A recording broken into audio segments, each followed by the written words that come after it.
The Fall Guy, directed by David Leitch, starring Ryan Gosling and Emily Blunt. And the film's synopsis is, after leaving the business 1 year earlier, battle-scarred stuntman Colt Seavers springs back into action when the star of a big studio movie suddenly disappears. As the mystery surrounding the missing actor deepens, Colt soon finds himself in a sinister plot that pushes him to the edge of a fall more dangerous than any other stunt. There's been a lot of high hopes when it comes to The Fall Guy, a movie that I was actually really anticipated to see when the first trailer came out, and even though I do think the trailer kind of gave away a lot of the plot of the movie, I think the marketing behind it is pretty genius. One, a movie that's being released as the summer blockbuster movie starts, considering that we've always had a Marvel movie being released every year, it's always good to see an original movie really take on that summer blockbuster feel. And even just some of the cool marketing that I've seen in the red carpet with all the stuntmen fighting Ryan Gosling, even fighting him on Jimmy Kimmel Live, I do think there's been some cool moments with The Fall Guy being surrounded for the hype under this film. And really, I'm glad to say that, yeah, The Fall Guy is a good movie. It's not the best movie, but I do think it is enjoyable for many reasons. And the best way I can really explain this movie is within the good and the bad. I say let's start with the good. I think the action in this movie is phenomenal. It is explosive. You're probably going to hear this a lot, but yeah, it is a love letter to stuntmen, the people who are risking their lives pulling off these insane stunts that is just mind-blowing to see. And yeah, it's a dangerous task to complete, but they get the job done. And also, in a way, I do think the movie is kind of like movie making 101 per se. I mean, there is some pivotal moments where you see the director, who is actually being played by Emily Blunt, who is trying to make a big budget movie and really trying to, film all the correct scenes and pick up all the pieces together to make a great film that she really wants to show out there. And I do think it's fun. Especially there's one moment that I find interesting where she discusses split screen with Ryan Gosling's Colt Seavers, and it's kind of cool to see both actors talk on the phone, but also seeing the split screen being involved. And I do think it's kind of a nod to like, all right, this is how you should be doing certain sequences correctly when making a movie. Now look, the actors in this movie are phenomenal. Ryan Gosling is a goddamn goat. I love this dude. He knows comedic timing. He is charming. He does great action work and knows how to take some serious moments to heart. And there's just no wrong with Ryan Gosling. I really, if I think about it now, most of my favorite movies do involve Ryan Gosling. I'm not sure if that considers me a Ryan Gosling fan. I mean, at this point, should I just put all my posters of the actor against my wall?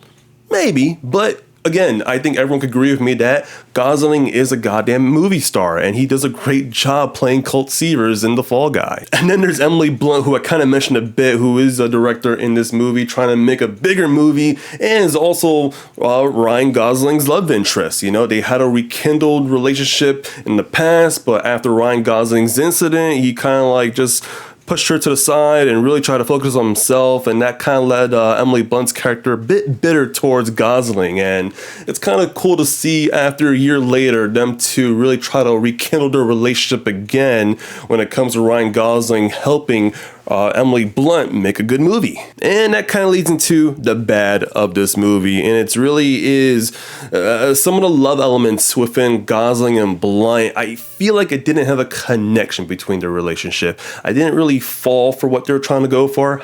Get it, Fall Guy. And the relationship didn't make me buy into their love. I mean, they had great chemistry, don't get me wrong, but I just didn't feel attached to them. It didn't make me care if their relationship was going to succeed or not at the end of the movie, and maybe that could be the script's problem. And I do think the script does come into play when it comes to some of my negatives in the movie. It kind of wants to be a rom-com, but then it wants to be a comedy movie, and then it wants to be an action movie. Sometimes those elements can blend. We've seen success like that in the past, but I think in this film in particular, it kind of focuses too much where you're kind of splitting the movie just a bit and you kind of lose focus into what the main plot really is. And even the comedy is fine, and really I'm surprised that the theater that I was in, not a lot of people were laughing at the jokes. And I mean, there's some interpersonal jokes that kind of feel meta that I understood and I kind of got a laugh at, but the general audience won't really feel connected to it. So it's a bit conflicting because, again, I do think some of these elements all have some purpose, but it just couldn't mesh together. It just couldn't really make the audience laugh or maybe make the audience even care for the relationship. I think I saw more people talk about the action than really just the love interest being involved or displayed. And then we kind of get lost because there is a missing actor involved in the movie, which is Aaron Taylor Johnson's character. That made me not give a crap about it for some reason. I couldn't really be invested because the movie's trying to show me other things that I'm kind of losing focus on where we're going at. And maybe if the script was a bit polished, maybe if some of the scenes were taken away, maybe the movie would have had a little more juice to go with it. And that's why I'm a bit conflicted, because the first half of the movie really sold me. You know, we get to see the background of Colt Seavers and what he's trying to endure into the plot of the film.